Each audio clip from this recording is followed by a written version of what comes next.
You're listening to Cash and Sass. I'm Lisa Marie, your go-to gal for all things money. As the Sassy Wealth Queen and the brains behind the Sassy Wealth Coach, I'm here to take you on a thrilling ride from the financial chaos to sassy and sexy money. Hi, my sassy listener. Welcome back to another episode of Cash and Sass. My name is Lisa Marie. I am the Sassy Wealth Queen and the powerhouse behind Transcendent Wealth Company and this podcast. And today with me, I have Trish Lynn, and I'm super excited to have her on. Trish Lynn is a dedicated single mom of 3 and a survivor of a narcissistic abuse. With her journey from victim to victor, she has transformed her life into one of empowerment and purpose. As a content marketing strategist, she specializes in helping women who have endured toxic relationships regain their voice and thrive in business. Her mission is to inspire and guide others to reclaim their power and succeed in both their personal and professional lives. Welcome, Trish. I am so happy to have you. And as we all know what we're going to talk about money. Yes, and today I want to talk about how it relates to being a single mom, having a business, because you're a mom of 3 and you not only run a business, but you're handling 3 kids. And I have 2 and I know. And I just think it's really important to talk about. So can you kind of describe maybe some of the lack of mindset that you had when first starting while having 3 kids? So one, thank you so much for having me today. This conversation is so important. Before I ever had the courage to leave my ex, I had to start working on my money mindset. I had to, because when you're in those toxic relationships, I left with no income coming in my business, and I did not have a job. I was a stay-at-home mom for 10 years. That mindset and shifting my beliefs was such an important core piece of the work that I did before I could even have that courage to leave. Because if I didn't, I wouldn't have been able to stay gone. So then we throw in living in Canada, the cost of rent, because I am self-employed. I cannot get a mortgage, having 3 kids, all of the things.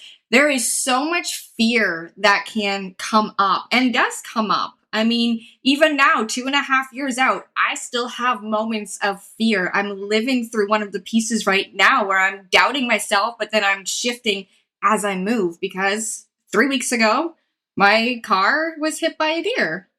And now I'm looking to buy a new car, and I'm not looking at it from the perspective of, okay, this is what I had. I'm looking at it now from the perspective of, where am I going? And feeling into those pieces. Like, we have these real life moments that come up as moms, as single moms. And we have to look at it from the perspective of, okay, this is where I was. This is where I'm going. I'm not going to buy into the fear and keep myself, I'm going to say small. I don't usually like using this word, but when you are building and going to these bigger places, and for me, I'm creating a movement. Like, I'm leading women who are here to do big things. I have to lead first. So I have to lead from, where am I going? And am I buying this car out of fear because this is the safe option? Or am I expanding myself and expanding what is possible for me in this other option is what I really want? Right. And when you're going through some of these tough moments, like we all as entrepreneurs and especially single moms go through, what are some of the things, like practical things that you would do to help pull you out of, I call mine little Lisa, and I tell little Lisa she needs to go sit down in the back seat. She's not allowed to drive. And she pops up every now and then. I mean, she's popped up several times over the last few months. But what do you do to help yourself? Like, do you have, like, I sometimes dance to music to get the energy out. That's just something I do. I know some people journal, but I was curious as to what are some of the things that you do? Because again, as a single mom, I don't know about you, but we go. And I think it's really important that sometimes when we go, and we get in our head, we forget to do some of the practices to get out of our head. And then we end up staying stuck. So how do you get out of that unstuckness? Depends on how I'm feeling in the moment, but I dance. I will sing. I will have the music going all throughout my house just to get out of my head and back into my body, out of the thoughts that aren't supporting. But I also check in with those thoughts and then I shift them. If I have a thought of, oh, I can't afford this, I shift that because I can afford it. I am very grateful to be in the position that I'm in. And I always shift those negative thoughts with something of gratitude. And that helps shift the energy. I will journal if I'm feeling. I had to sit and journal the other day. I really just tap into what am I needing right now. Sometimes it's tapping. I love to use tapping techniques to get, that energy flowing, and you can literally feel it open up in your body and start flowing. Sometimes, I love that. Sometimes it's meditation. It's really, what am I needing in this moment? If I have been in hustle mode, sometimes I will just go stand outside if it's sunny and breathe. I do that. I will just go. I will actually go outside and either sit or stand in the middle of the yard, close my eyes, and look up, and just let the sun just beat on me, because sometimes that's really what we need. And just take deep breaths and just release it. Take a deep breath and release it, right? Because it's so important for us to remember. And, money mindset comes up a lot, especially with entrepreneurs. Money management comes up a lot with entrepreneurs because, again, we're the ones that got to make sure our money is being managed. And then as a single mom, managing money personally and in business, it's going to be twofold, right? It's going to affect each other. What are some of the steps that you took to better manage your money? I mean, if you were a stay-at-home mom, you weren't making money, right? So when you started making money, managing it was new as well. So I actually managed all of the bills. I took care of everything before I left. So it was actually my ex who was left a little stuck because he's like, you did all, like, I did everything. I handled everything. I made sure everything got paid when I had to be paid, like car insurance, house insurance. He's like, he bought a new truck. He's like, I just got screwed for insurance. I'm like, yeah, because you probably didn't call first, did you? Like, so many little things. So for me, it was more of a continuation, but really just focusing in on being aware of what was in the bank account and what had to go out, and not putting myself in a situation where I felt stuck. I set an intention before I left that everything was going to work out. Like, I held that belief so deep in my soul, and everything has always worked out some way or another. Yeah, I mean, and it's important to know that it may not work out the way we think it's going to work out, right? Exactly. Or the way we plan, but it's still going to work out. And I think that's important to say. And you managed it, but how? What are some steps that you did to make sure your business money was being managed, as well as then making sure you were being paid to take care of your kids? Because y'all, you know what? I'm going to say it's breaking record. Please do not commingle your funds. It's really important to keep them separate. And I think that I'm pretty sure you do. And I'm hoping that we can talk about that, because even as a single mom, it's important to keep those things separate so that you can make sure both are being taken care of, because that's how you grow your business. Yeah. So I have 2 separate accounts. And then I just it's paying attention to what is going in and what is going out. You check on your cash flow. I call it checking in with I call it a money check-in, and it's really checking in with your cash flow, because your cash flow day to day is really important. And that doesn't take place of, like, I believe in having a money roadmap where you have all your expenses listed and checking in with that bank account, logging in. Y'all, we all have these things called phones. Yeah. Going onto the app and just doing a quick check and paying attention, like she said, is just really, really important. And I think it's so, like, if you're someone who is scared to look at your bank app, you have to shift the thoughts around that. Because I used to be scared to log in and be like, there's going to be no money. What am I going to do? How am I going to pay my bills? Well, guess what? we need to shift that because we have to check in. Not checking in with your bank account is still a fear mindset. It's a lack mindset. And if we want to shift that and shift the money that is coming into us through our businesses, through any source, because I am fully transparent on this, I left with zero income coming in. The first 6 months that I was gone, I don't know how I did it, but I did it. Because my business, I was not in a state to generate an income in my business. I had my business 100%, but I didn't have any clients because I didn't have the capacity for those clients. Mm-hmm. But I still made a point of checking in, not being in that lack mindset, and doing the pieces, shifting the pieces that I needed to shift for me so I could start bringing in the clients and seeing those results come in, looking into masterminds and getting myself back out into spaces that were going to support what it is I was building. Yeah, and it's really important to understand. I mean, when I started my business, I started it with less than nothing. I don't make it a secret. Everybody who's been listening to my podcast or watching the video knows, because I don't make it a secret. And it's really important I used to be afraid to look at my bank account too.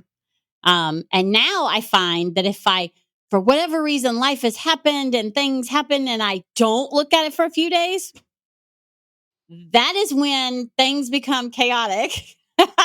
Whereas when I stay on top of it and I look at it, it's like, oh, okay, we're good. But then when I don't for 3 or 4 days, I'm like, well, we've been good all of a sudden.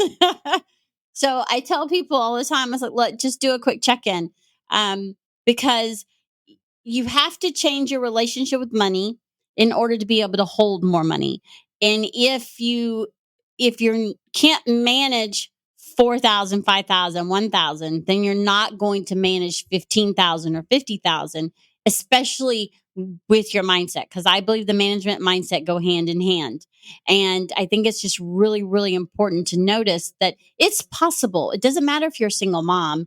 It's truly possible to have clarity and be able to stand on your own 2 feet and have your own business and build wealth. And to even take that a step further, so leaving that toxic relationship, I went into a mastermind 6 months out, and she said to me, she's like, you should be having 20K months. Well, my whole body, and this is like really feeling into your body, my whole body contracted, okay? I was like, holy shit, that is the work, because I do not feel safe having 20K months. So it's not only being able to manage your money, what are you going to do? How would you feel if you opened up your bank account and that 20K was there? How would you feel sitting there? Like, and tapping into those feelings, because then you got to work on your mindset around it. Because a lot of people are still in survival mode when they have the money come in, and that money miraculously, it comes in, but it goes out just as fast as it came in. So it's being able to manage your money, make sure your mindset is on point, and that your nervous system is like, okay, we are safe to actually hold this. We are safe to have this come in and stay in. Yeah, I have a client. She couldn't figure out why money was disappearing or she wasn't getting to the next level. And I asked her, I said, well, how do you feel about making 25K a month? And when I saw her reaction, I said, there's your answer. And the first time my coach told me that I should be 500K going into 7 figures, you talk about a contraction. Okay, y'all, I was on food stamps for 3 years. Okay. I barely made ends meet. So for someone to come and tell me, okay, yes, you've now hit 6 figures, you know, and I was like, I don't need to be 7 figures. I don't want. He said, why do you think you're not getting 7 figures? He said, because you've told the universe that it's okay. You don't make it. So when it started climbing, I literally sabotaged it unknowingly. Right. And so he's like, you should be. That's how do you think he was like, here, I'll use this. Think about the impact you want to make, which is what he told me. And so I thought about it. There's things I want in the world to change, right? I want women to be empowered. I want mental health to be no longer a stigma. I want kids with special needs to have the resources in all the states, not in just particular states. And no matter how high, especially autism, no matter high on the spectrum or not, I want them to have the resources that they should have. What's that going to take? Money. whether we like it or not, change comes from money. And as soon as I said that with money, he goes, well, how are you going to do that if you don't increase your threshold? And I went, well, shit. Yeah. It's those well shit moments that are like Right? the light It's like, bulb well, off. shit. Yeah.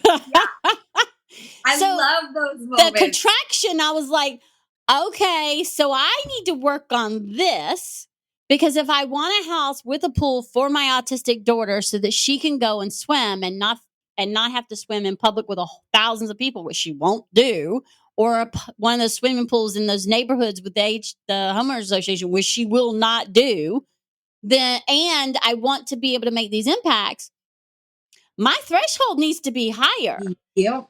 And I have several people telling me that it can be. A coach who's seeing me what I can do and is like, you should be. And I'm gonna be honest, it took a few months for me to like get there to open up and go, oh, okay, yeah, this is possible. And now that I'm there at that, oh, this is possible, and I don't freak the hell out. Now I'm working on, yes, this is possible, and I can hold it and I Yes. can manage it just like I'm doing now with the money that's coming in. And that's the key is you're not going to do it overnight. It is a constant work in progress. It is a daily practice. And I don't think I can stress that enough. Yours didn't happen overnight, did it? Nope. It's a daily practice. It still is now. As I'm looking, I just shifted my whole business model. Well, I have to get out of my own head around I this shifted is mine what too. it is supposed to look like, right? Like we get stuck in this with everything. There's a thing, a way that we feel like, oh shit, yeah, I'm supposed to do it this way, but that doesn't feel good. So it's, normalizing for us what maybe isn't normal for everyone else. The money, from food stamps to building a 7-figure business, that's a fucking giant leap. And you have to normalize that within your body. Well, you have probably external sources that are like, oh, that's not possible for you. Or like, you know what I mean? The little pieces. I have that in my life. I am going to bigger cash months. And I'm like, it's got, someone on this side saying, well, I don't want you to be tight and this and that, and you're going to struggle. I'm like, you're not supporting what I am creating and where I'm going. Like, I have already evolved so much from the 2.5 years ago when I first left from nothing. Mm-hmm. But it's feeling it in my body to feel safe. And it's allowing myself to feel safe in holding it. And it doesn't happen overnight. And there's moments that are still going to trickle in. We're human. But it's that next level self-awareness and then normalizing what isn't perceived as normal to other people around you who don't have that same push to go after the things that you're going after. They don't have that drive to create their life the way they want to create it or create that impact. Like, we are here to lead and create an impact. Right.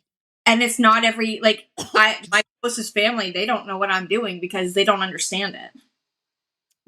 There's some people in my family who know what I do and still don't understand it. Yeah.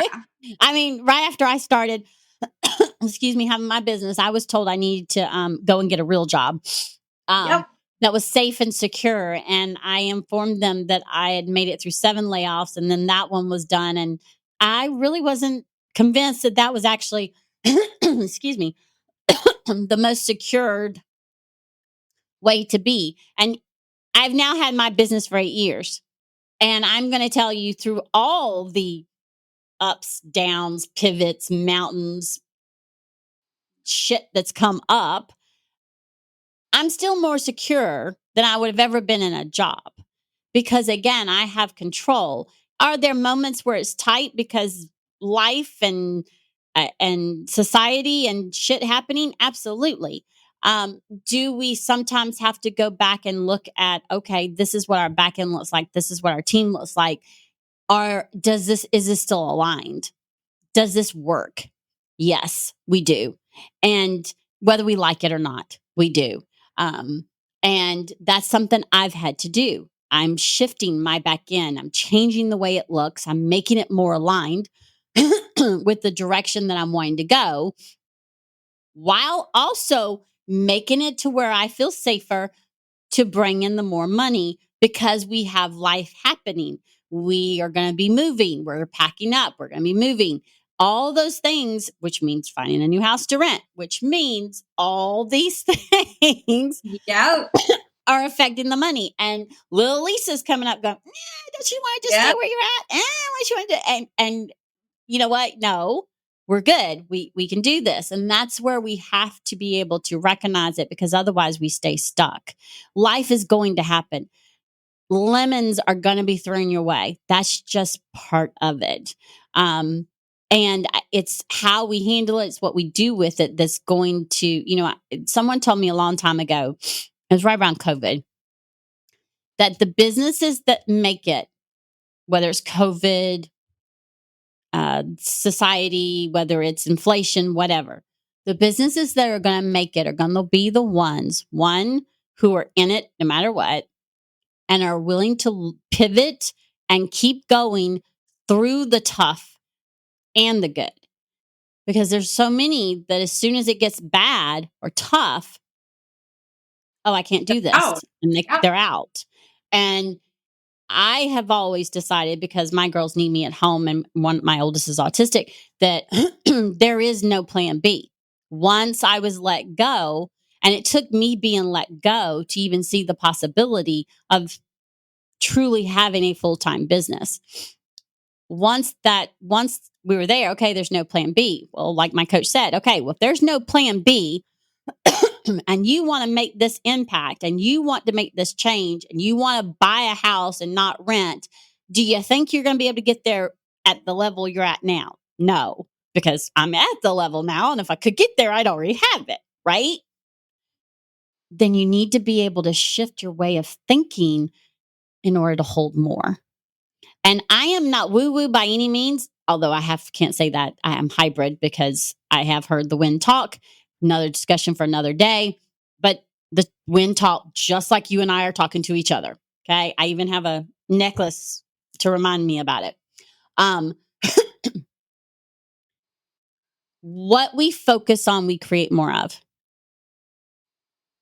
So if we let that little person who pops up and we start thinking of the negativity and we start thinking of, oh, I can't hold it, I can't do it, or, oh my God, 7 figures, or, oh my God, 20K.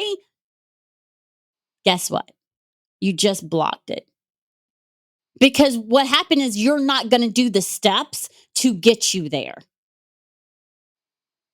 You're not going to take the active manifestation steps to get you there, right? And I think that's really important. And so working on that mindset and shifting the language. I always have a hard time journaling unless I guess, because I told somebody, I said, look, you tell me to journal, but once I'm in my head, there is nothing to journal. I am in my head. That's it.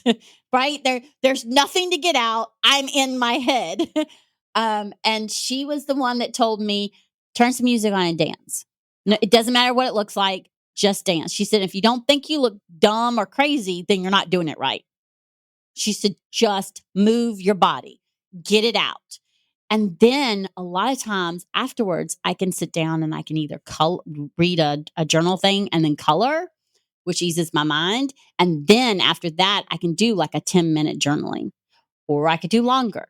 I just find that when you're moving and you're getting it out of here, right, and out, then you're able to journal so that you're shifting the language. And I think that's really important. But and just also, if you catch yourself thinking it, shift it and say it out loud the other way. Yeah. Right then and there. Say it out loud. Doesn't matter who hears it. Just say it. And people are like, huh? I'm like, do it. I promise. I said something the other day, and like, I don't have my kids this week. They're at their dad's, so I'm a bit alone. I'm like, I said something, I'm like, oh shit, that's not supporting me. And like, I said it out loud. I'm like, I'm now talking to myself. Oh my God, what is happening? Like, normally the conversations happen in my head, not out loud. This week it happened out loud. Like, you and I are the same. You and I are the same. The conversations happen in the head. Yeah. People are like, what are you doing? Oh, I'm having a meeting with myself. Yeah. You just can't hear it. But it's shifting in the moment, because whatever you're thinking is now signaling back to your nervous system of, oh shit, we can't do this. This isn't safe. And if your nervous system doesn't feel safe, ultimately you're not going to call that wealth in. Mm-hmm. Yeah, I have found anytime I have not taken action, which is a perfect example of like 3 weeks ago.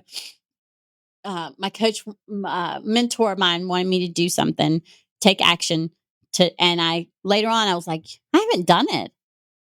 Well, you haven't done it because of this. And like I was literally coming up with all these reasons, the kids, this. And then I just turned around, I sat back, I said, okay, but now I can't blame myself if nobody signs up for this.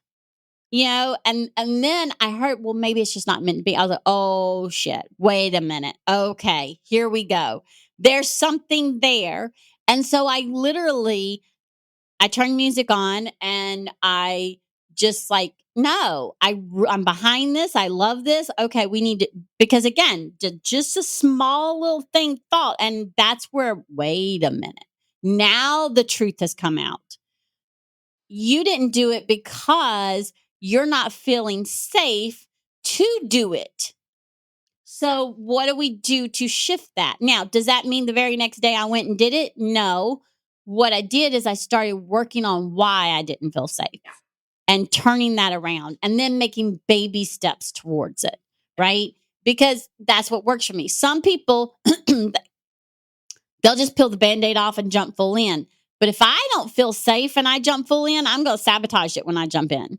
Well, and that's it. And your energy is going to speak for yourself as you're putting that out there, right? And it's funny because I had the exact opposite this morning. Literally, I'm sitting at 10 o'clock. My content's ready to go out. Some of it's already gone out. And I'm like, what do I do? I created this business from a place of, rooted regulation. And now there's no chaos. I have nothing. What do I do?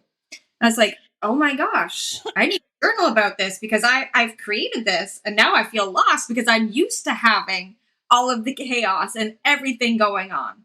And it is such a good feeling to have. And we get to just move forward from this place of ease. And that's like easy and fun. Yeah. We'll and remind ourselves that we don't have to have the chaos in business, that it gets to be easy and fun. Because I'm like you, I'm used to all the chaos, all the shit happening, something happening, and us going. And when there's this day, I'm like, now what? And I think as a single I'm mom, like, we do get to have it easy and fun. Yeah, we're like, oh no, this is supposed to be hard. Wait a second. No, it's not. It's not. It doesn't have to be. It does not have to be hard. It doesn't have to be. Will there be sometimes difficult things? Absolutely. Again, life happens. And it's not always fair when it does. I wrote about this the other day because I've had one hell of a last month. April was thing after thing after thing after thing. Just like moments. And like life does not give a shit about your business. Thank you very much. No, it does not. No, it does not. Because you and I both, I was the same thing. April was boom, boom, boom, boom. I'm like, any day now. And I'm still saying it. Still saying, I'm like, okay, April's done. Like it's May, spring is here. We've got good things coming. But life is still going to happen. It doesn't give a shit about your business. And are you going to regulate yourself so that you can still show up as the person who is here to create the impact? And that is such a big growth piece when it comes to everything that we are creating. It's being able to hold it all. And I kept saying, I'm like, I got this. Like I was being tested. I'm in the midst of an up level and I'm being tested. Am I going to hold it or am I going to fall? So it's dialing into those practices even deeper and knowing, okay, I'm in my fucking head. I got to go move. I'm in my head. I have to go to yoga. I went to yoga one morning and I just sat and cried on the mat because I had to get all of that bullshit out so that I could still show up and keep moving forward. And of course we're going to be tested. What we are building and where we are going is not something that a lot of people will continue to show up for. So it's rooting back into what keeps you calm, grounded, regulated, and moving forward. Mm-hmm. And sometimes the up leveling is a longer period. Like I've gone into last year was a difficult year for the business, but it was because there was some personal growth that was happening. There was some shifts, there was some up leveling. I joke about Phoenix rising. Phoenix came in and burnt it all to like just said, "Okay, we're setting fire and you're going to change this." And so there was a lot of growth. There was a lot of business growth. There was change in the business name. There was just, it was up leveling, but it was also shifting. And it was shifting my mindset, my beliefs, stepping into who I really am. And so now we're having this new shift and new up leveling, right? And I'm like, okay, didn't we handle all of this last year? Well, no, that was getting me to this point so that I can make this shift and up level. And how am I going to hold it? Am I going to still show up standing on my feet, sure that the sureness of what I am here to do and the impact I'm here to make and how I want to change the way we talk about money? And if I'm going to do that, and yes, do I want to hold more? And am I safe to hold more? I want to keep doing those things. Okay, then I need to show up as myself, right? I need to keep showing up. And do we keep up leveling as and life throwing things? Yes. Do we have to sometimes pivot and go out and scream and cry or do whatever to get the bullshit out of our heads? Absolutely. I've done it a couple of times this year already. And getting it out of your head is that first step to being able to take that shift. To be able to, you know what? This is okay. This is what I'm going to do. This is how I can handle it. This is okay. It is safe. And just continuously doing that practice. Because the more you practice and believe that you can hold the money, the more you're going to do the actions to get clients and have more money come in. And that's and again, that's also paying attention to your money, because here's the thing. You can work on your mindset all you want. If you're not managing it, you're still going to be broke.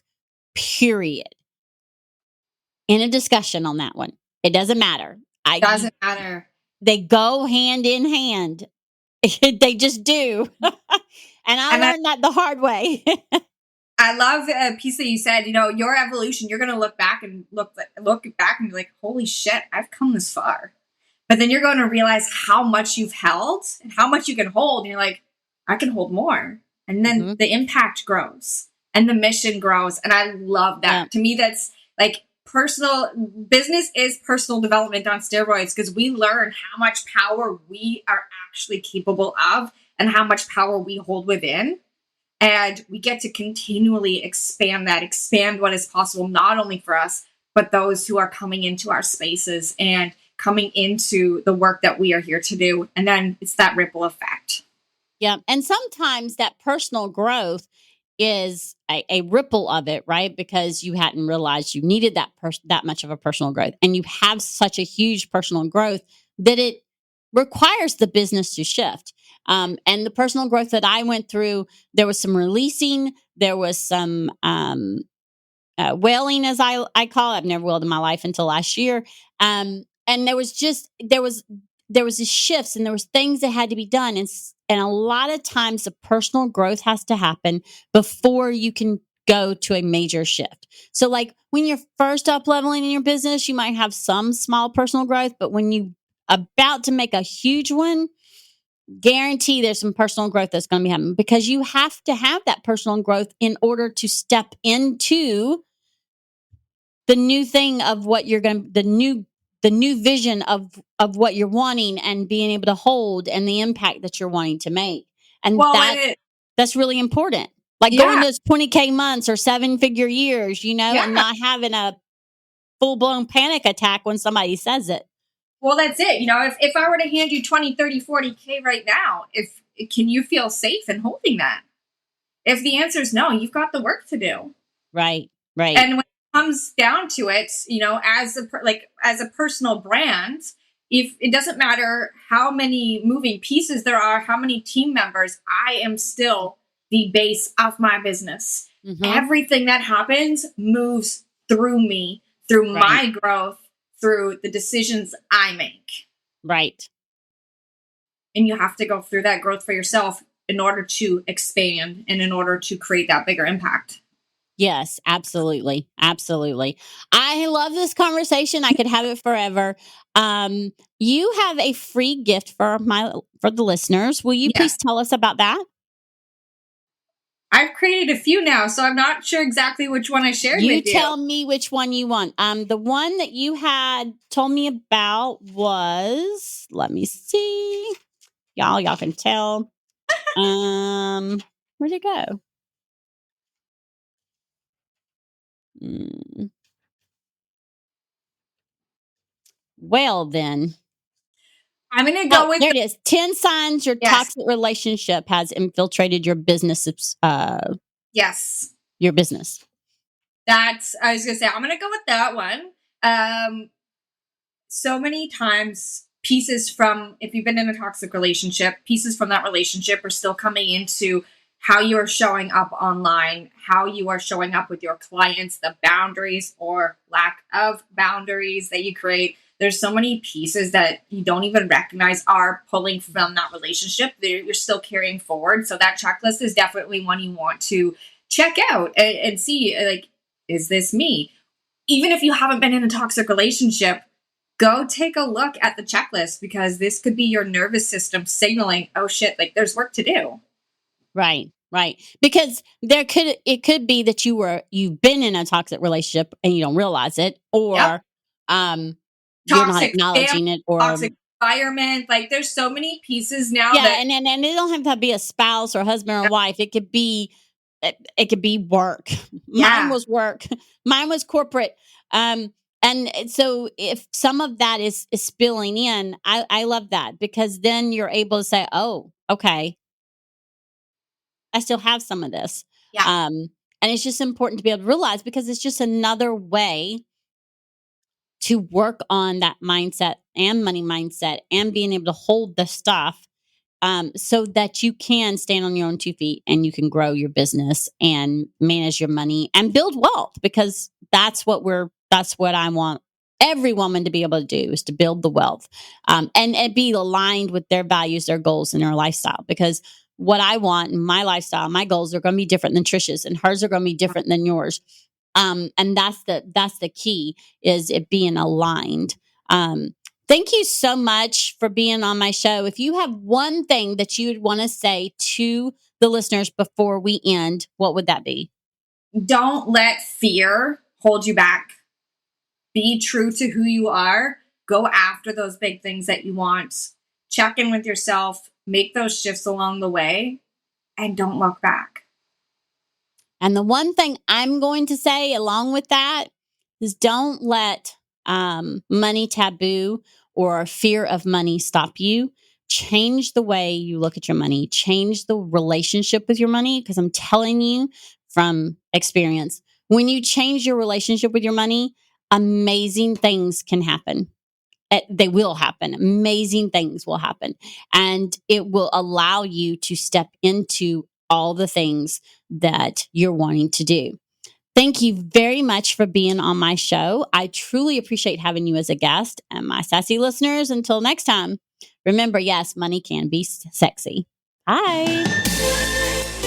Thanks for joining us this week on Cash and Sass. Check us out on social media and on our website at www.thesassywealthcoach.com, where you can download my free Money Story Start Guide.